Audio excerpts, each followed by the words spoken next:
आत्म शिक्षण भी हुआ, लोक शिक्षण भी हुआ, बहुत सी चीज़ों की सफाई हुई।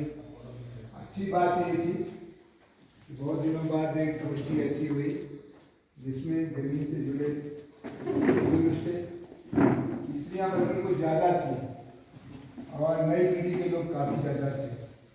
ये बहुत शुभ बात।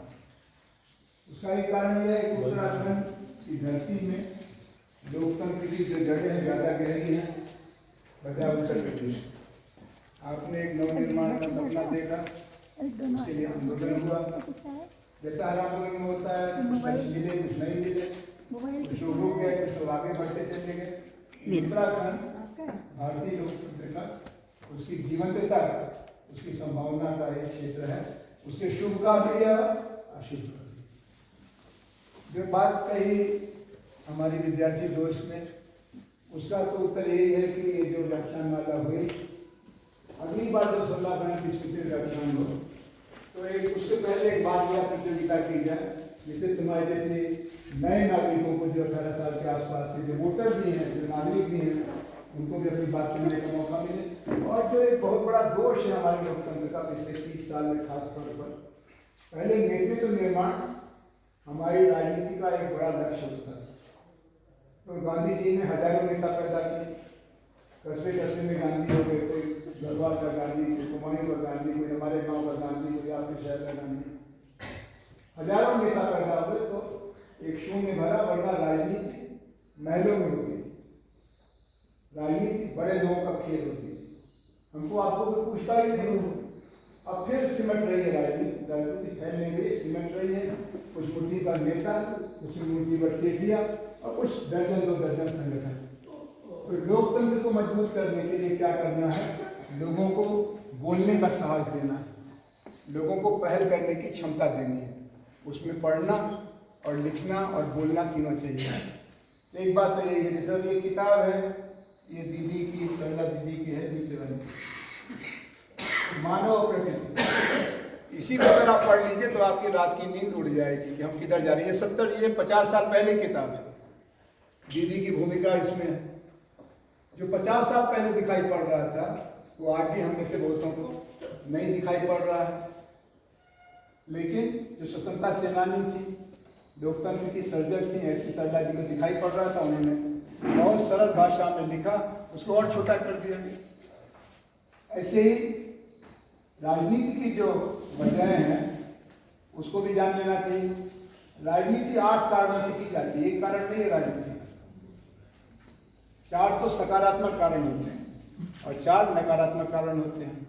हमको कोई नेता पसंद है तो हम राजनीति में आते हैं, हमको कोई मुद्दा पसंद है तो हम राजनीति में आते हैं, हमको कोई संगठन पसंद है तो हम राजनीति में आते हैं, और हमको कोई विचारधारा पसंद है तो हम राजनीति। तो 4 सकारात्मक कारण। यही चारों जब सिर के बल खड़े हो जाएं, हमको कोई नेता नहीं पसंद है, वो राहुल गांधी भी हो सकता है, नरेंद्र मोदी भी हो सकता है, कोई और भी हो सकता है। नेता नापसंदगी व्यक्तिगत। हमको कोई संगठन नहीं पसंद है, हमको कम्युनिस्ट नहीं पसंद है, मेरा नाम गोलवलकर है, या हमको RSS नहीं पसंद है, मेरा नाम पीसी तिवारी है। संगठन नहीं पसंद। बहुत दिनों तक हमारी पीढ़ी के लोग, जैसे आपकी पीढ़ी को मुझे मालूम है कौन सी पार्टी अच्छी लगती नहीं लगती है, हमको जो हमारे बाबा की पार्टी थी कांग्रेस पार्टी, वो बिल्कुल पसंद नहीं आती थी। जहाँ कांग्रेस के मंत्री आते थे हम लोग काला झंडा लेकर के खड़े हो जाते थे। अब लगता है कि वो काला झंडा छोटा पड़ गया, बड़ा झंडा चाहिए। क्योंकि अब जो नए मंत्री आए जो हम लोग के साथ थे, आंदोलनों के साथी थे, उनकी हरकतें ऐसी हैं कि कांग्रेसियों का किया हुआ दोष अब हमको कम लगता है, हमारे अपने लोगों का दोष ज़्यादा लगता है।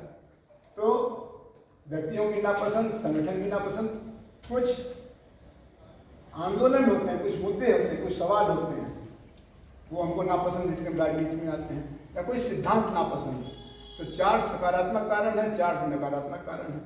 अब आपको देखना है कि आप राजनीति में क्यों हैं या क्यों नहीं है। उसी में लोकतंत्र भी है, पसंद और नापसंद भी है। अगर हमको अपने बोलने का अधिकार चाहिए तो हमको लोकतंत्र पसंद है। अगर हम चाहते हैं कि दूसरे हमारी बात को ध्यान दें और हम दूसरों की बात पर अपनी बात कह सकें तो लोकतंत्र पसंद है। और अगर आप चाहते हैं चुप रहो सब, जो बाबा कहे न खाता न बही, जो नेताजी कहें वही सही, एक नेता, एक नायक, एक देश, क्यों झंझट में पड़े, अपना काम करो। क्यों दूसरों के मामले में दखल डालते हो? लड़की पिट रही है, पिटने दो। गरीब को गाली पड़ रही है, गाली पड़ने दो। किसान आंदोलन कर रहा है, करने दो। तुमसे क्या मतलब है भाई? लेकिन जब तुम्हारा मुद्दा उठेगा तो लोग कहेंगे हमसे आपका कोई मतलब नहीं। जैसे आजकल सर्वोदय वालों के साथ हो रहा है, उनके भवनों को तोड़ दिया गया। उनके दफ्तर जो 60 बरस पुराने थे, विनोबा भावे जी के जमाने में लाल बहादुर, ताला लगा दिया, पुलिस आ गई। लेकिन बनारस में हरकत ज़्यादा नहीं हो रही, क्योंकि बनारस के लोगों के साथ बनारस के सर्व सेवा संघ का संबंध बहुत कमजोर हो गया। आज हम लोगों को जो 2 दिन से सुनाई पड़ रहा है वो है परिवर्तन, वो है धीरज का खत्म होना। बहुत हो गया, अब इसको बंद करो, ये बड़ी बात है। लेकिन इसमें दोनों पक्ष है, एक तो तात्कालिक है, एक दीर्घकालिक। तात्कालिक है मई का चुनाव, जब हमको बस मिलेगी यहाँ से, वो क्या है, हल्द्वानी या काठगोदाम जाने की, तभी हम वहाँ से गाड़ी पकड़ पाएंगे। और जब गाड़ी पकड़ पाएंगे तो हम दिल्ली के कार्यक्रम में हिस्सा ले पाएंगे। जब बस ही हमारी छूट जाएगी तो पदयात्रा करेंगे, अगले हफ्ते पहुँचेंगे दिल्ली। तो तात्कालिकता का एक ख्याल रखना चाहिए कि अभी डॉक्टर के पास गया कि हमारी माँ को हार्ट अटैक हो गया है, तो पहले उसको ईसीजी बाद में करेंगे, पहले तो एक इंजेक्शन लगाएंगे कि हार्ट उनका कम से कम एक्टिव हो जाए। भारतीय लोकतंत्र का हृदय इस समय बुरी तरह से क्षतिग्रस्त हो गया है। संसद, विधानसभा चुनाव, ये सब लोगों के दायरे के बाहर चले गए। पहले हम लोग जब संसद के सामने प्रदर्शन करते थे तो ज्ञापन लेने के लिए स्पीकर का एक सेक्रेटरी आ जाता था कि भाई किस लिए आए हैं। 100 लोग हो, चाहे 1000 हो, चाहे 10,000। अब तो पूरी की पूरी विपक्ष पार्टी खड़ी रहती है, कोई सुनने को तैयार नहीं रहता। संसद में बहस नहीं होती है। संसद में माननीय सांसद दूसरे सांसद को उसके धर्म के आधार पर ऐसी की तैसी करते हैं और कोई बोलने वाला नहीं। या पूरा का पूरा राज्य जल रहा है और संसद को फुर्सत नहीं चर्चा करने की। तो हमारी संस्थाएं क्षतिग्रस्त हो गई, उनको जो काम करना चाहिए था नहीं। और जैसा कल हमने जिक्र किया कि लोकतंत्र के 4 नहीं 7 खंभे हैं और 7 खंभे पूरी तरह से हिल रहे हैं। अभी तो बिजली चली गई थी तो हम लोग असुविधा में पड़ गए इस कमरे में। अगर ये दीवारें हिलने लगे तब क्या होगा? सब लोग घर छोड़ के भाग जाएंगे। इस समय भारत छोड़ो आंदोलन चल रहा है। जो अति सुशिक्षित हैं, जो अति संपन्न है, वो भारत छोड़ रहे हैं। आप और हम कहते हैं कि पूंजीवादियों की सरकार है, लेकिन पूंजीपति पैसा नहीं लगा रहा। कहते हैं चुनाव हो जाएंगे तब देखेंगे। बहुत बुरी हालत है। अफसर फाइल पर दस्तखत नहीं कर रहा है। राइट टू इंफॉर्मेशन है, पता नहीं क्या होगा क्या नहीं होगा। कुछ दबंग जरूर इस समय दिन रात गाना गा रहे हैं, संपत्ति जुटा रहे हैं और दूसरों के साथ अपना हिसाब चुकता कर रहे हैं। ऐसे में हम लोगों को अपने तमाम मतभेदों के साथ, उसको भुलाने की जरूरत नहीं है, साथ कुछ बातों के लिए एकजुटता की जरूरत है। और ये सब जरूरी है। मैं वहाँ था बंगलोर में, वहाँ महाराष्ट्र और कर्नाटक के साथियों का समागम हुआ। कर्नाटक जीत की कहानी है और महाराष्ट्र बिखराव की कहानी है। वहाँ शरद पवार की पार्टी टूट गई, शिवसेना टूट गई, कम्युनिस्टों का नामो निशान नहीं है, समाजवादियों को कोई जानता नहीं है। लेकिन वहाँ पर मुकाबला है। तो वहाँ पर जो महाराष्ट्र के साथी आए, उन्होंने कहा कि हमको संविधान खाली बचाना नहीं है, संविधान को बढ़ाना भी है।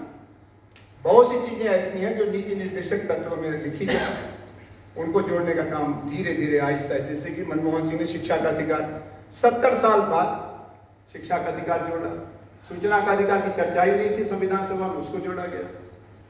फॉरेस्ट राइट्स एक्ट सर्वोच्च न्यायालय के एक फैसले के बाद आया। 73वां 74वां संशोधन कांग्रेस को एक बार जब पटक दिया गया, जबरदस्ती उसको हल्दी चूना बुलवा दिया अखाड़े में, जयप्रकाश नारायण, तब उनको लगा सत्ता का विकेंद्रीकरण करके, तो राजीव गांधी ने करने की कोशिश की। अभी 2 अधिकार हैं जो जनता मांग रही है। कोरोना के बाद से स्वास्थ्य का अधिकार। कोरोना के बाद से पता चल गया कि निजीकरण स्वास्थ्य का करना खतरनाक है। सबसे पहले प्राइवेट अस्पताल बंद हो गए और आखिर तक सरकारी अस्पताल, सरकारी नर्स, सरकारी डॉक्टर खड़ी रही और सरकार भी खड़ी रही। गलत चाहे से स्वास्थ्य का अधिकार लाना है तो संविधान को सुधारना पड़ेगा। रोजगार का अधिकार इस समय हिंदुस्तान के नौजवान मांग रहे हैं। वोट का अधिकार तो आपने दे दिया, लेकिन रोजगार का अधिकार तो दिया नहीं। तो ये तो पंचर गाड़ी है, एक पहिया हवा भरा हुआ है, एक पहिया बिना आर्थिक नागरिकता के, राजनीतिक नागरिकता किस काम की। और ये लड़ाई 67 से चल रही है। 18 वर्ष से 2 अधिकार, मताधिकार और रोजगार। मताधिकार राजीव गांधी ने दिया, लेकिन अब रोजगार का अधिकार जो भी नई सरकार बनेगी, इंडिया के बने तो अच्छा, ना बने तो भी ये मुद्दा तो रहेगा। ऐसे ही भूख से मुक्ति का अधिकार। आपने सही कहा कि 80 करोड़ लोगों को हर 15वें दिन चावल, गेहूं, मिट्टी का तेल, सरसों का तेल देना सरकार की एक नीति है, जिसे 5वीं बार नवीन पटनायक चुनाव जीते हैं। तो अगर नवीन पटनायक 5 बार जीते तो नरेंद्र मोदी 3 बार जीत सकते हैं। लेकिन हम और आप उससे सहमत नहीं हैं। हम भूख से मुक्ति के अधिकार की बात करते हैं, और भूख से मुक्ति हम किसी की मेहरबानी से नहीं, अपने श्रम से करना चाहते हैं। तो क्या ऐसी आर्थिक नीति नहीं बन सकती है जो निर्धनता मुक्त भारत की बात करे, बेरोजगारी मुक्त भारत की बात करे? तो हमारे शासकीय मित्र थे तो अरुण कुमार, उनमें से आप यहाँ आते जाते भी हैं, उनको निवेदन किया। उन्होंने 6 महीने में एक योजना प्रस्तुत की कि अगले 5 वर्ष में हम बेरोजगारी मुक्त भारत कैसे बनाएंगे, ऐसे निर्धनता मुक्त भारत। कम्युनिस्ट पार्टी का वादा था, सोशलिस्ट पार्टी का वादा था, कांग्रेस का भी वादा था। अंग्रेजों से इसलिए थोड़ी लड़े कि वो गोरे थे और काले थे।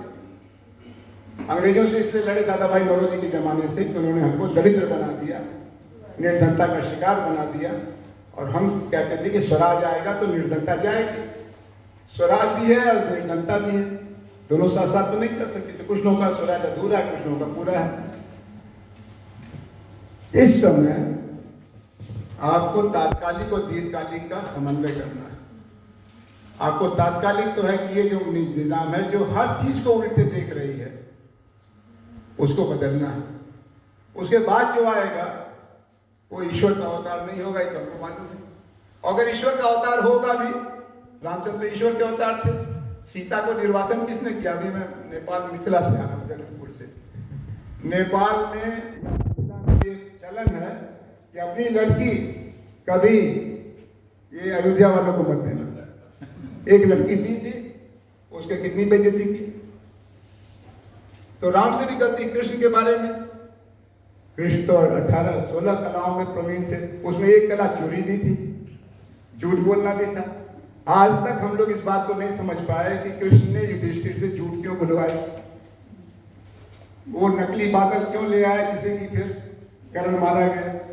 तो ईश्वर का भी अगर राज आएगा तो वहां भी दोष होगा, और उस दोष को दूर करने के लिए लोकतंत्र के हथियारों का इस्तेमाल करना पड़ेगा। काला झंडा है, विरोध है, वगैरह वगैरह। और आपको ये बताएं नई पीढ़ी के लोगों को कि हम लोग तो पर्चा जब लिखते थे तो छपवाने के लिए 10 रुपया 20 रुपया चाहिए था, उसे चंदा इकट्ठा करने बड़ी मुश्किल होती थी। नहीं तो 2000 पर्चा भी नहीं बटा तो क्या बटा। अब तो आप खाली फेसबुक में चले जाइए, 5000, 7000, 10,000, 20,000। और अच्छी बात है तो हमारे एक दोस्त हैं, वो नौकरी छूट गई उनकी, पत्रकार है, क्योंकि वो अडानी से लड़ गए, मोदी से लड़ गए, नौकरी चली गई। बेचारा परेशान, उसकी बिटिया है, पत्नी है, उसका नाम है रवीश कुमार। देखते देखते रवीश कुमार को 70 लाख सब्सक्राइबर मिल गए। तो अगर रवीश कुमार को 70 लाख है तो 7,000 मिल जाएंगे। हमको 90,000 मिले हुए हैं। हमारे एक दोस्त है प्रशांत भूषण, उनको 10 लाख है। एक और दोस्त है योगेंद्र यादव, उनके 6 लाख है। तो इस समय समाज में एक सक्रियता की, सरोकार की प्रवृत्ति है जो पहले नहीं थी। इसलिए आप बेहतर हालात में हैं, लेकिन कुछ कदम उठाने पड़ेंगे। अब जैसे आपसे कहा कि गांव चले जाओ, तो आप कहेंगे मम्मी हमको सहेली के घर तो जाने ही नहीं देती हैं, और ये अंकल कह रहे गांव चलो गांव चलो। गांव कैसे जाएंगे? गांव जाने की कोई जरूरत नहीं। आपका जो दायरा है 10, 15, 25 घर का, जो होली, दिवाली, दशहरा आप जाते आते हैं, खाली वहीं जाके कहना है कि दादी वोट देने चलना है, चाची वोट देने चलना है, अंकल आपको वोट देना है। और इस बार हमारे कहने से आप वोट इस वाले पार्टी को मत देना। उतने से काम बन जाएगा। देखिए कुल 5% वोट को उधर से इधर आने की जरूरत है, 37% वोट उनको मिला है। और ये जो नालायक पार्टियों के नेता हैं, लायक नेता नालायक पार्टी या लायक पार्टी नालायक नेता, बात तय करती है। इन लोगों ने मिलकर के चुनाव लड़ा। हम तो अरविंद के नरेंद्र मोदी के चुनाव के खिलाफ गए थे काम करने के लिए। हमने भी एक बच्चा पार्टी बनाई थी। उस पार्टी को 2 जगह सरकार बनाने का भी मौका मिल गया, पंजाब और दिल्ली में। लेकिन वहां पर Samajwadi party, Bahujan Samaj party, communist party, सब पार्टियों ने मिलकर खेल खेला। और अपना जो सबसे थर्ड रेट उम्मीदवार था वो नरेंद्र मोदी के खिलाफ दिया था। तो जनता ने कहा कि कोई चुनना ही नहीं, प्रधानमंत्री बनेगा, इसको तो अपनी पार्टी की कमेटी को भी नहीं रखेंगे। ये नूरा कुश्ती थी 2014 की, और 2019 भी ओपन गेम था कि अगर हमारे खिलाफ लड़ोगे तो तुम्हारी जगह जेल में होगी। लालू यादव को जेल में बंद किया, ओम प्रकाश चौटाला को बंद किया, आपका नंबर तीसरा होगा। तो ये जो परिस्थितियां हैं उनमें से अब देश निकल रहा है। इस समय एक व्यापक एकता बन रही है, लेकिन उस व्यापक एकता को एजेंडा की जरूरत है कि अगर पावर मिलेगा तो क्या करोगे, चुनाव सुधार करोगे कि नहीं करोगे। लेकिन चुनाव सुधार नहीं करेंगे तो भाई हमारी तुम्हारी नहीं बन पाएंगे, चुनाव सुधार तो करना पड़ेगा। रोजगार का अधिकार रोजगार का अधिकार दोगे कि नहीं दोगे, भूख से मुक्ति चाहिए कि नहीं चाहिए, गरीबी से मुक्ति चाहिए, ये एजेंडा बनाने का काम हम करेंगे। मैं आखिरी बात ये कहूंगा क्योंकि इन लोगों को मैं थोड़ा जानता हूं जो इंडिया बनाने की कोशिश कर रहे हैं, ये बड़े लाचार लोग हैं, इनमें से ज्यादा डिस्कनेक्टेड हो चुके हैं, इनका विद्वानों से सत्संग नहीं है, जनता से संग नहीं है, तो ये जनता के सवाल कहाँ से लाएं। तो अगर आप एजेंडा बनाएंगे तो उनमें से कुछ उठा लेंगे, कुछ छोड़ देंगे, जो उनके बस का रहेगा। तो हम लोगों को पीपुल्स मैनिफेस्टो उत्तराखंड का, पीपुल्स मैनिफेस्टो उत्तर प्रदेश का, बिहार का बनाना पड़ेगा। कहीं कहीं अच्छे काम भी हो रहे, जैसे बिहार में शराबबंदी की बात आपने, उत्तराखंड में शराबबंदी नहीं थी, बिहार में शराबबंदी है, और उसको लेकर के वो मुख्यमंत्री रोज कहता है जब तक मैं मुख्यमंत्री रहूंगा शराब नहीं बिकने दूंगा। ऐसे अन्य राज्यों में भी कुछ अच्छे अच्छे काम हुए जिनकी सैंपलिंग कर सकते हैं, लेकिन पीपुल्स मैनिफेस्टो की जरूरत है। बिना उसके इंडिया नेत्रहीन बलवान होगा, जिसको दिखाई नहीं देगा। दृष्टि चाहिए, दृष्टि हम और आप जो भी आंदोलनों में हैं, जन संगठनों में हैं, रोज रोज की लड़ाइयों में हैं। और बात इतनी जानी कि मौसम बदल रहा है, हमारे जैसा मामूली आदमी 15 दिन में 6 राज्यों में, हैदराबाद में था, फिर बंगलोर में था, फिर ग्वालियर में था, फिर जयपुर में था, अभी कौशाम्बी में है, अभी फिर दिल्ली में। चारों तरफ इस समय हलचल मची हुई है, लोग एक दूसरे को क्षमा भाव से स्वीकार कर रहे हैं, और अगर ये स्वीकार का भाव रहा, उसमें नई पीढ़ी जुड़ गई तो हम लोगों को हराने वाला और कोई बचा नहीं।